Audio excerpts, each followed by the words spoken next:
e passaria então a palavra para a fala da Inês Cosme, que vai conversar com a gente da Universidade Nova de Lisboa, que vai conversar com a gente sobre o conceito de decrescimento e o debate do bem-estar. Então, seja muito bem-vinda, Inês, a palavra está consigo.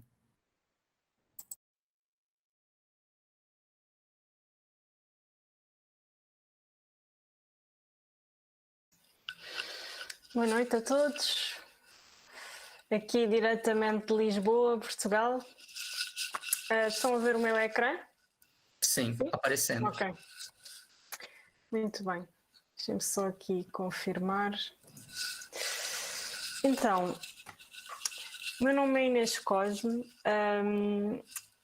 Estou aqui a convite do Gabriel e da Rafaela para falar um pouco do que é este conceito de decrescimento, que no fundo vem muito dos desafios que já foram apresentados aqui pelos dois primeiros palestrantes, e agora venho trazer então este novo conceito de que nos fala, em vez de continuarmos no paradigma de crescimento sustentável, este paradigma do decrescimento vem-nos dizer que isso é impossível. Não é possível continuar a crescer, não é sustentável continuar a crescer infinitamente, e por isso vou aqui dar algumas ideias e algumas pistas e também alguma esperança de alguns locais do mundo que já estão a mudar um pouco o paradigma. Então, voltando um pouco atrás,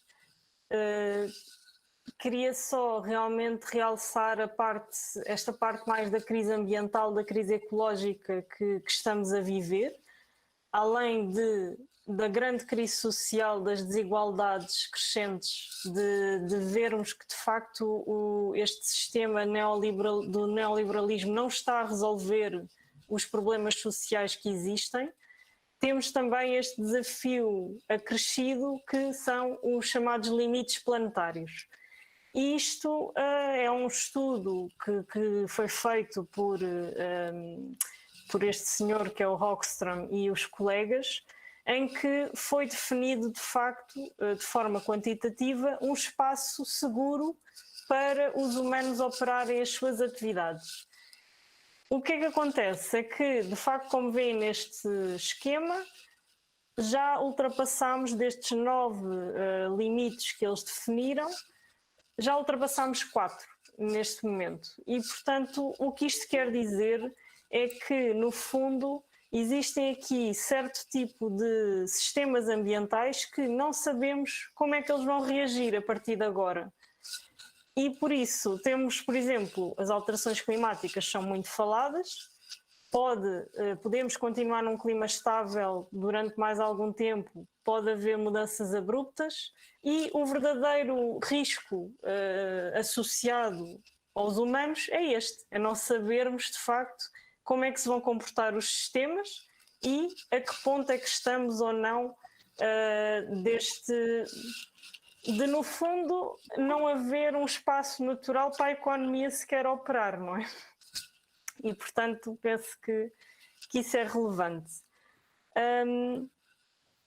Falando um pouco do que já falámos aqui também, ligando com a pandemia, temos aqui estes 4 dados, em que o primeiro, por exemplo, é que 75% da superfície terrestre já se encontra significativamente alterada.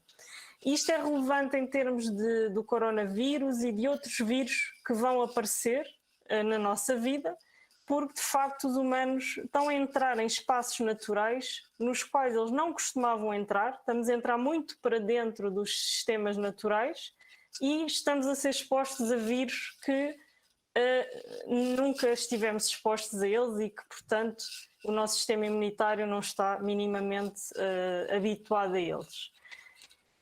Temos também outro tipo de problemas a acontecer, de degradação de habitats, de biodiversidade, etc. Portanto, como todos aqui devem saber já, existem variados problemas ambientais e ecológicos que nos fazem quase que é um outro ponto de entrada em que estamos a gritar que é preciso mudar o modelo de desenvolvimento de algum modo, além das questões sociais que já falámos.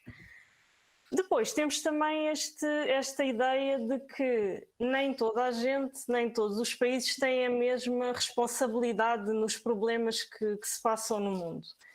E eu gosto muito deste mapa que tem a ver com o indicador, que é a pegada ecológica, em que nos mostra quem é que no fundo são os credores e os devedores do mundo. Quais é que são os países que pelo seu desenvolvimento estão a explorar recursos a mais do que têm no seu próprio país. Porque, como todos sabemos, os países mais ricos, historicamente, têm baseado o seu desenvolvimento na exploração de recursos de países mais pobres ou que têm regulações ambientais menos apertadas, etc.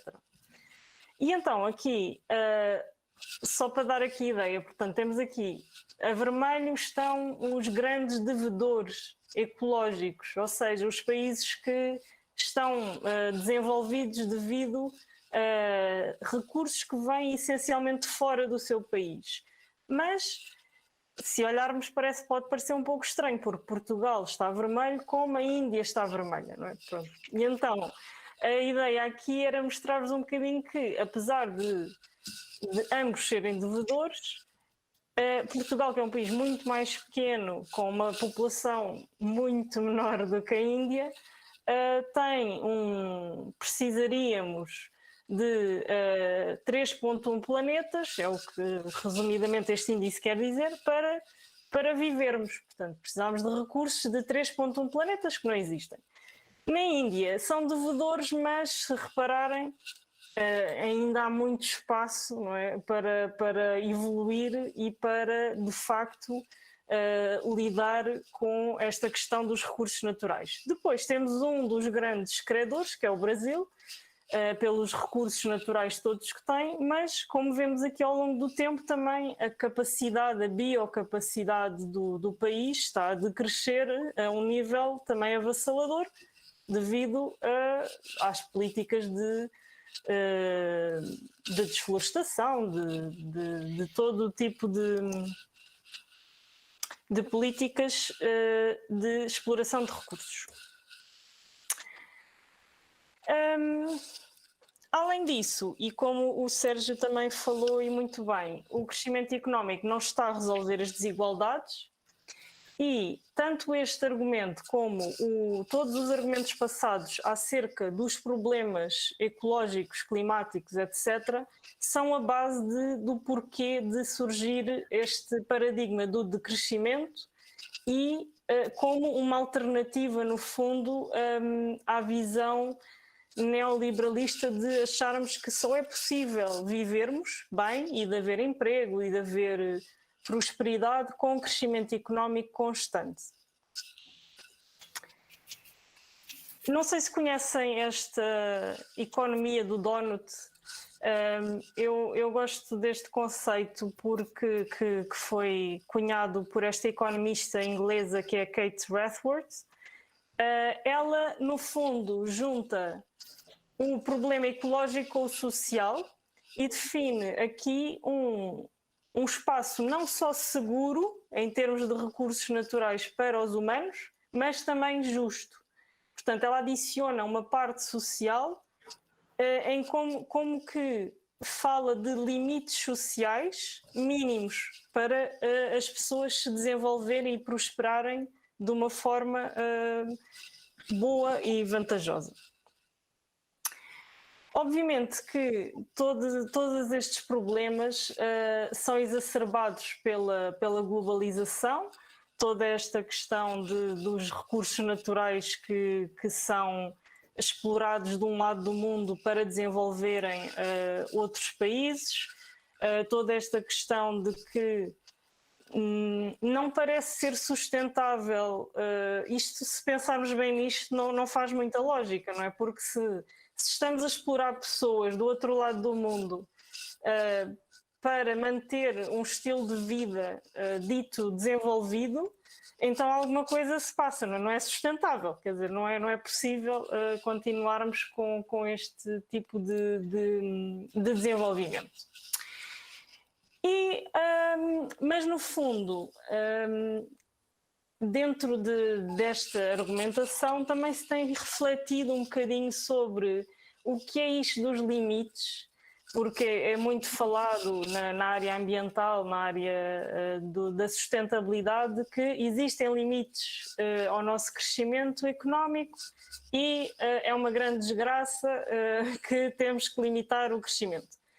Mas no fundo temos que nos lembrar, eu gosto muito deste livro, é um livro muito interessante sobre esta questão dos limites e também um cruzamento com algo que os ditos ambientalistas que falam de limites são sempre criticados por economistas, que tem a ver com esta ideia malthusiana de que os recursos não vão ser suficientes para que possamos nos desenvolver e para que a população continue a crescer.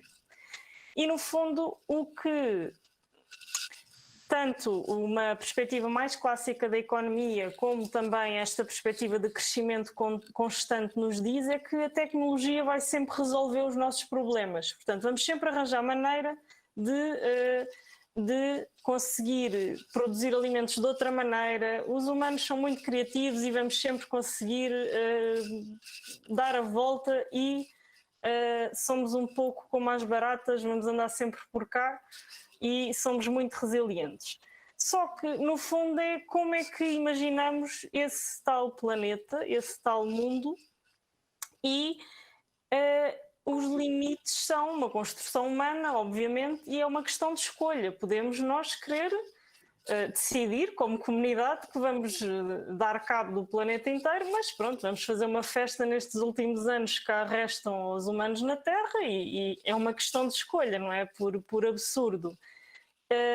Mas, no fundo, as evidências científicas todas apontam para que, de facto, se continuarmos com este ritmo de desenvolvimento, com este tipo de desenvolvimento e que se não mudarmos um pouco esta questão do progresso e do sucesso humano estar ligado a mais bens materiais, a mais crescimento económico, etc., então não vamos conseguir...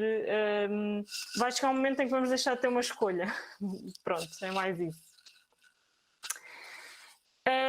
E no fundo, o que acontece é que a maneira como se pensa muitas vezes em desenvolvimento sustentável, que é o grande chavão que se tem vindo a usar ao longo dos últimos 30 anos, mais até, o que acontece é que muitas vezes temos uma visão um bocadinho limitada em termos do que pensamos que é a sustentabilidade.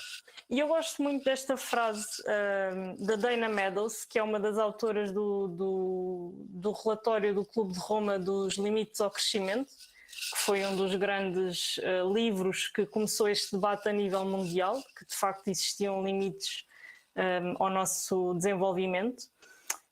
Porque eu gosto muito deste... Isto é tirado de um discurso que ela fez em 96 e em que, de facto, ela foi uma cientista do MIT que trabalhava com modelos matemáticos, coisas muito técnicas, mas no fundo sempre foi uma pessoa muito arejada e que disse neste discurso que raramente se falavam de visões para o futuro. No fundo, temos muito embaraço, os humanos, em falar de sonhos e de como é que são as nossas visões em termos de criação de política pública, sequer.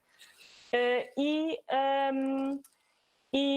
muito importante, há um grande desfazamento em termos de um trabalho prévio de pensar que valores é que queremos para a nossa sociedade e com que valores é que vamos criar então as políticas públicas neste sentido.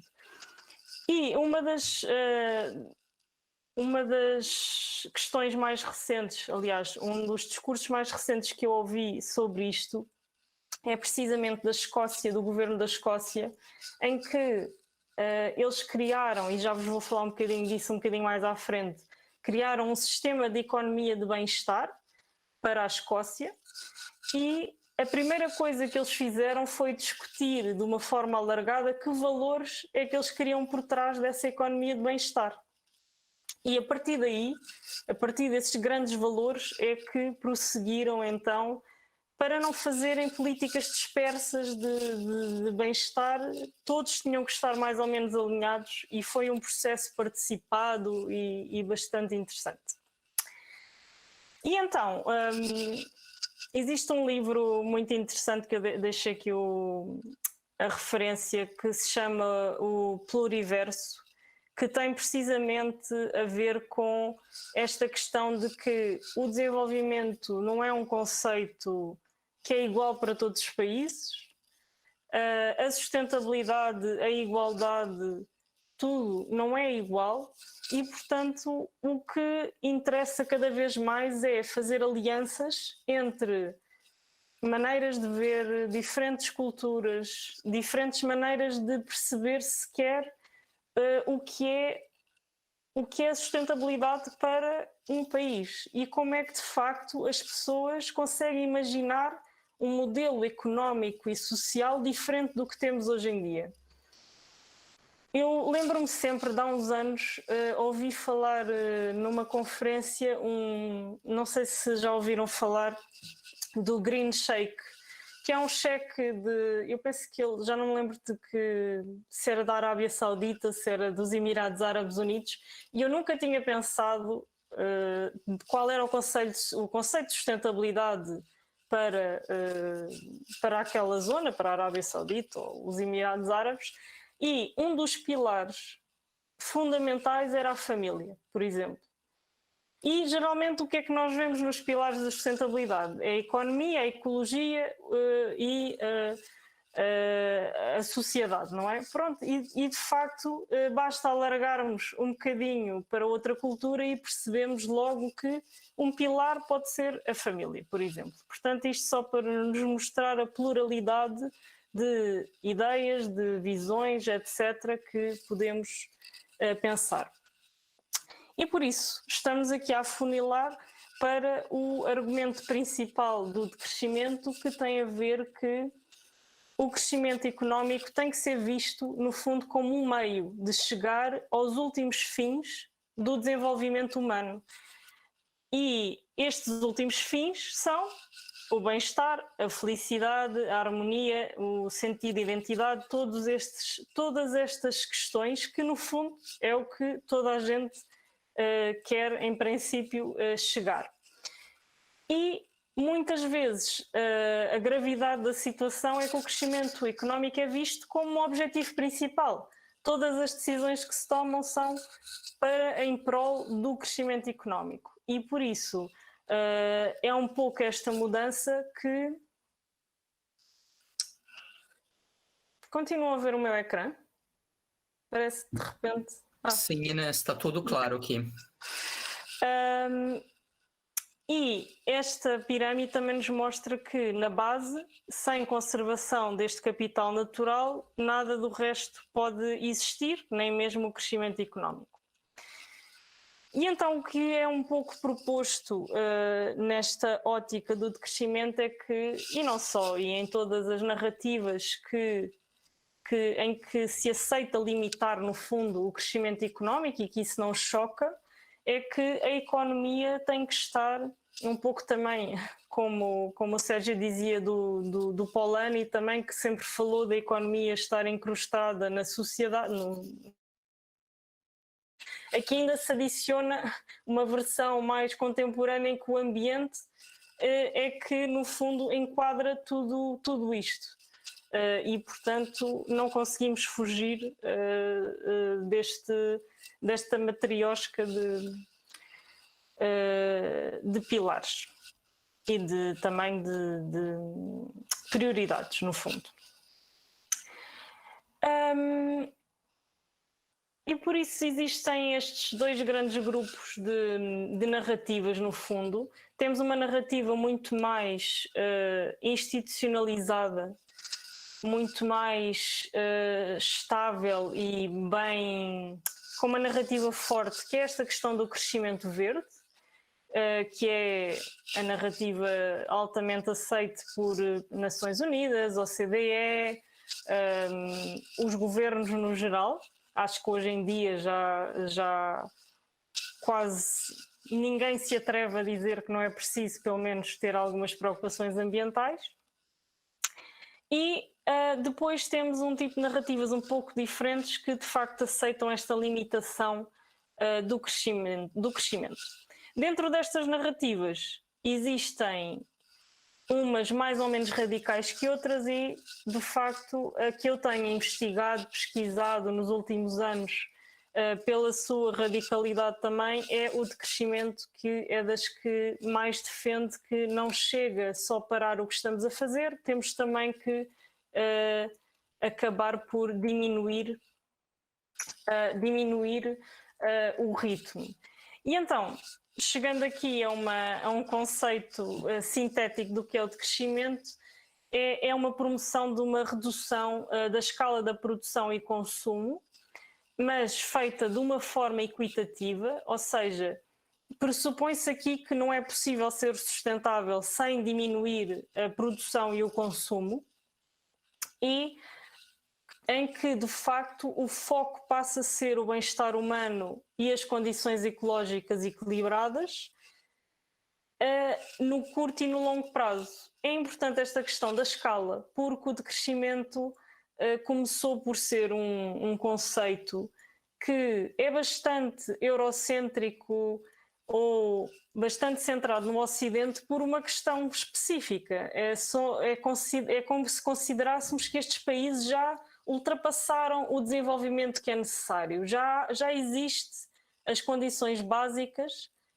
para as pessoas viverem, existe a riqueza e precisamos de regredir um pouco aqui para dar espaço ao resto do mundo para se desenvolver, porque senão, se toda a gente quiser ter o mesmo estilo de vida de um europeu ou de um americano, não vai haver recursos naturais que cheguem, nem possibilidade disso existir. E, portanto, é uma questão de justiça ambiental, de justiça social, e esta questão da escala é importante por isso. Este conceito é muitas vezes confundido pela palavra em si de crescimento com recessão económica. E isto é importante aqui dizer que não tem nada a ver, não é a mesma coisa, e este desenho é muito utilizado nesta área porque, de facto, podemos ver que há o elefante na sala, que é o sistema económico, e que, se temos mais do mesmo, estamos em fase de crescimento, estamos numa estabilização da economia ou uma paralisação se temos o mesmo do mesmo. Se temos menos do mesmo, entramos em recessão económica com todas as consequências que tem. O decrescimento é suposto ser mesmo um paradigma diferente, uma maneira diferente de visualizar, de conseguirmos imaginar este novo desenvolvimento, esta nova fase, que muitas vezes é vista como uma fase pós-capitalista, uma fase pós-neoliberalismo, mas muito importante aqui ressalvar é que não é um objetivo, ao contrário do crescimento económico, o decrescimento não é um objetivo só por si, é quase como um meio, é uma fase para chegar a um momento em que se consiga ter atividades económicas e um tamanho da economia que está adequado aos recursos que temos. E então existem estes três grandes objetivos para esta visão. Uma é a óbvia redução dos impactos ambientais das atividades humanas, por tudo o que já falámos.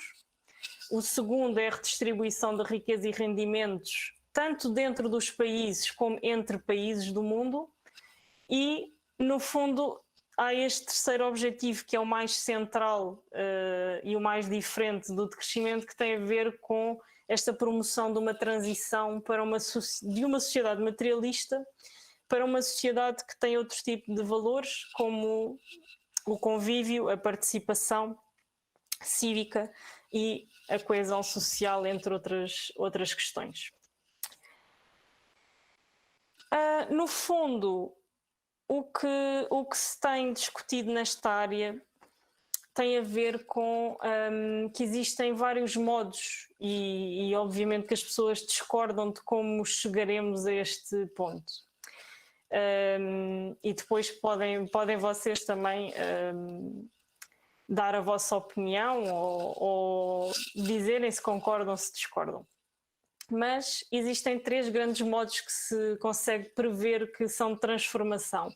O primeiro é o ativismo de oposição, simplesmente as pessoas se recusarem a continuar com este sistema, criarem ação direta, desobediência civil, esse tipo de ações.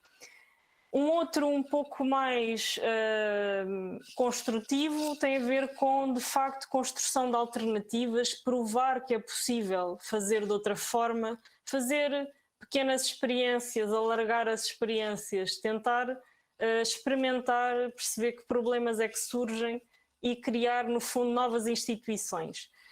E depois temos também sempre esta hipótese que muitas pessoas discordam, que é o reformismo, que é dentro das próprias instituições começar a criar pequenas mudanças que de algum modo nos direcionem neste sentido e que facilitem a mudança para este novo paradigma. No fundo, todas estas mudanças devem estar alinhadas com esta ideia de desaceleração, de suficiência, de uma sociedade mais simples, mais autónoma, em que se cria maior confiança entre comunidades e que de facto voltamos a ser comunidade e que se promova muito uma democracia mais direta, muitas vezes mais criar-se estruturas mais pequenas de decisão, mais regionais, mais autónomas. Claro que lá está o meu pensamento de, se eu imagino e tenho imaginado isto para Portugal nos últimos anos, é completamente diferente do que imaginar para o Brasil, pela diferente dimensão dos países, não é? E no fundo aqui deixo só um menu, quase como se fosse um menu de ideias de políticas públicas que têm vindo a ser discutidas. Penso que até já vi aí no chat falarem sobre esta questão do rendimento básico incondicional. É uma das questões centrais para acabar por dividirmos a nossa vida de um salário. Portanto, se nós quisermos ser, no fundo, livres em termos de não termos que trabalhar para aceder aos bens e estar nesse ciclo, é uma das ideias que muitas pessoas têm vindo a defender, é que toda a gente tenha um rendimento básico. Quem quiser trabalhar mais e ganhar mais pode fazê-lo, mas no fundo isto acabaria por ajudar, teoricamente, a combater pobreza, a combater também falta de emprego, porque no fundo podia-se dividir o emprego por mais pessoas, os postos de trabalho que existiam, etc. No fundo, este tipo de políticas e de propostas que o decrescimento tem vindo a argumentar, que este movimento do decrescimento, que não é só, é bastante académico na Europa e também ativista, muito ativista também. Existe até em França, por exemplo, é o único país que eu sei que tem um partido para o decrescimento, um partido político, portanto, e que há de facto uma ação concreta ou uma tentativa de ação concreta na esfera pública. No fundo, todas estas criação de alternativas que podem existir junto com as reformas nas instituições que já existem, a ideia aqui é um pouco criar um sistema em que temos de facto iniciativas pequenas de nicho, mas que eventualmente conseguem fazer o scaling up para criar quase um regime que esteja em competição, que esteja em capacidade de competição com o sistema dominante económico atual. Em vez de querermos que estas pequenas iniciativas compitam diretamente com o regime, porque isso nunca não vai ser possível. Quer dizer, é avassalador a dimensão do regime socioeconómico que temos hoje em dia e, de facto, nunca vão deixar de ser iniciativas de nicho se não se organizarem, se não criarem, no fundo, uma contra-tendência em alternativa. Queria-vos aqui deixar algumas das propostas mais centrais. Isto é um livro recente sobre o decrescimento e que de facto fala sobre a interação entre estas 5 propostas. No fundo, esta ideia de Green New Deal, que agora, pelo menos na Europa, é muito relevante, a ideia é imaginar esta transformação mais holística, mas sem crescimento. Temos também esta questão do rendimento básico incondicional que já falei. Uma questão central é a redução das horas de trabalho, que é algo que não se fala muito quando se fala até de como sair do sistema, do paradigma do neoliberalismo, mas de facto esta redução das horas de trabalho é relevante e é estruturante para uma mudança, no sentido de que as pessoas não têm tempo para a comunidade, não têm tempo para a vida cívica, política, pública sequer, porque passamos demasiadas horas do nosso dia a trabalhar e, além disso, não existe a possibilidade sequer de criar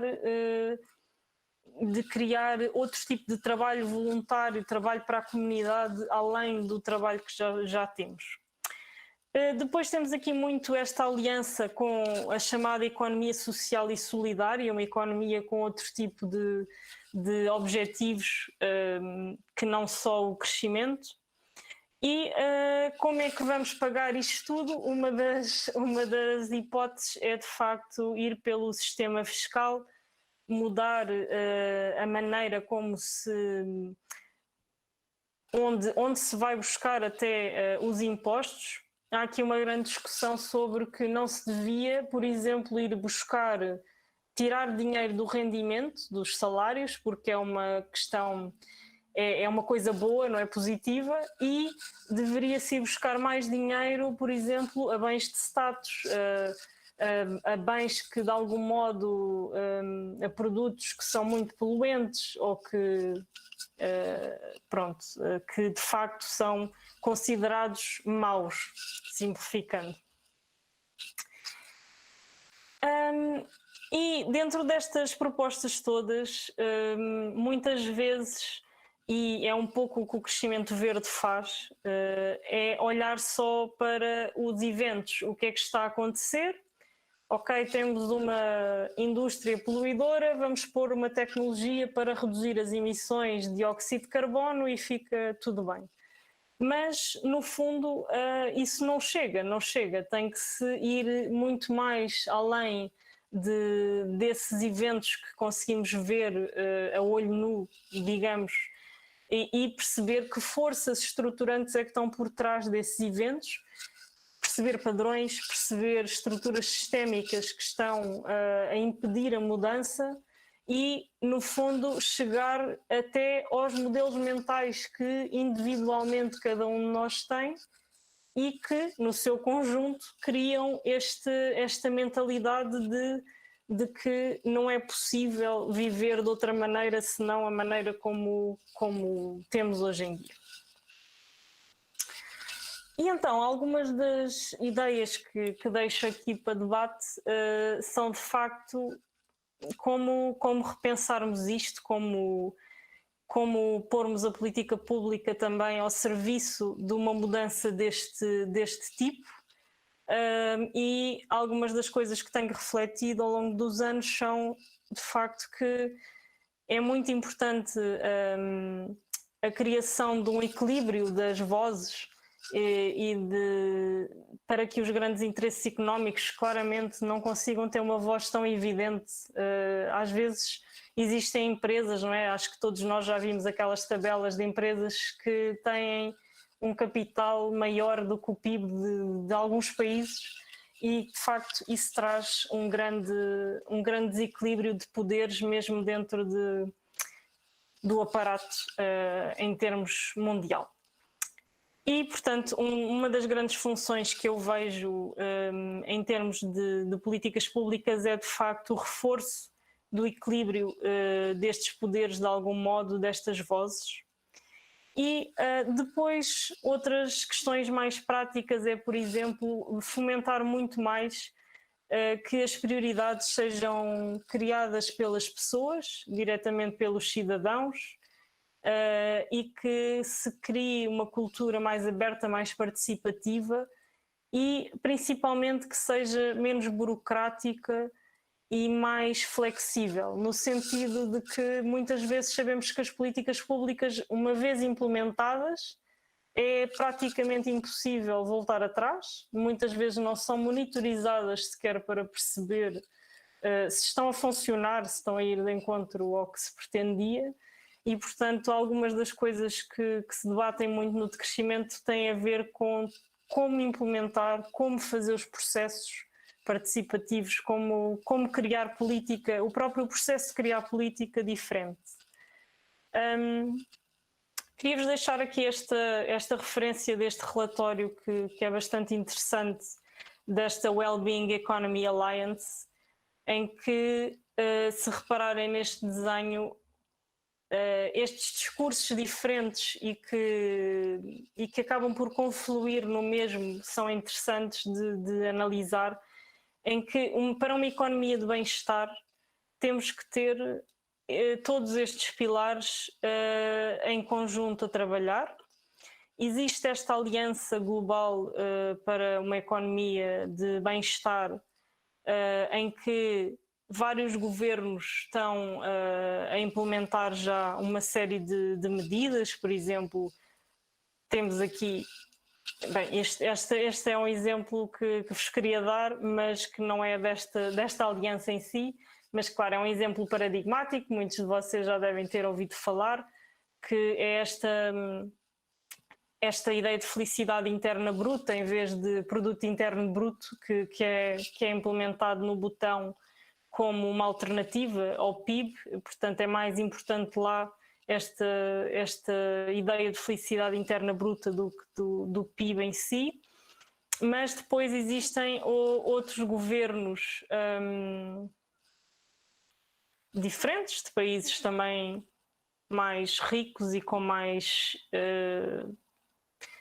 impactos em termos ambientais no mundo, que é, por exemplo, a Nova Zelândia. Foi um dos grandes promotores desta ideia de orçamentos de bem-estar. A Islândia, como vos falei aqui também, a Escócia, em que temos já mudanças muito grandes. Esta primeira-ministra da Escócia que diz que o bem-estar é tão importante como o crescimento económico. Isto são mudanças grandes que já estamos a assistir e que me dão alguma esperança, embora tudo seja com muito mais devagar do que esperaríamos. E como podem ver aqui no meio esta flor, é no fundo o quadro de referência da Escócia para o que eles chamam de economia de bem-estar para o país deles. E o que eles têm aqui, os valores que estão por detrás desta visão são tratar as pessoas with kindness, agora não me estou a lembrar em português, dignidade, compaixão, respeitar a lei e ser transparente e aberto nos processos políticos, públicos, etc. Depois, temos aqui também o Plano Nacional para o Buen Vivir, que é um conceito que de certo que conhecem muito bem. O Buen Vivir é considerado também uma aliança ao decrescimento, uma aliança do Sul global. Como outras, existem outros conceitos, por exemplo, o Ubuntu na África do Sul, existem entre outras alianças, ditas alianças. E o que eu acho muito interessante neste plano nacional é que, além de ser criado por um governo, temos aqui este pilar 2, que é a economia ao serviço da sociedade. E isto, para mim, é bastante transformador.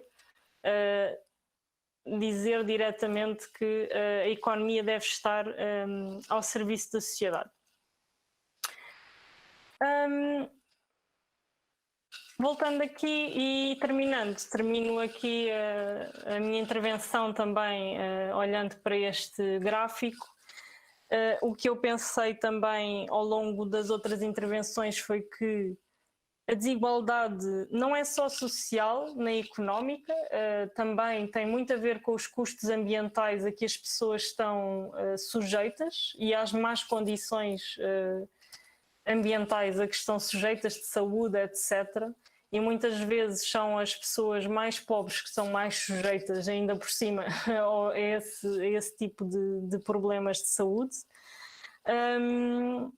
E de facto penso que existe muita esperança de se começar a dar cada vez mais importância a esta questão, nem que seja... O decrescimento é um conceito bastante mal visto no sentido em que o decrescimento é uma palavra que parece negativa, ninguém gosta de decrescer, toda a gente quer prosperar e crescer. E daí que nunca vai ser sempre mais um slogan político do que propriamente, ou seja, dar um sinal de que não, isto não vai ser capturado como o crescimento verde foi, como o desenvolvimento sustentável foi. A palavra de crescimento é impossível de ser capturada, penso eu, não sei, vamos ver no futuro, mas... De facto, é um slogan político forte e tem a ver com dar um sinal claro. A economia do bem-estar pode ser capturada, provavelmente tem um discurso um pouco mais diplomático e menos controverso, mas penso que de facto esta aliança, e convido-vos a ver o site e até este relatório é bastante interessante, e para ver como é que se pode começar a criar até canais de comunicação com os governos nacionais, com as instituições ditas que estão no sistema e para começar a criar pontes para de facto abrirmos a novos paradigmas e começarmos a visualizar novos modos de fazer, de conseguirmos prosperar no fundo neste mundo sem destruirmos os recursos e melhorando no fundo a vida para todos. Obrigada.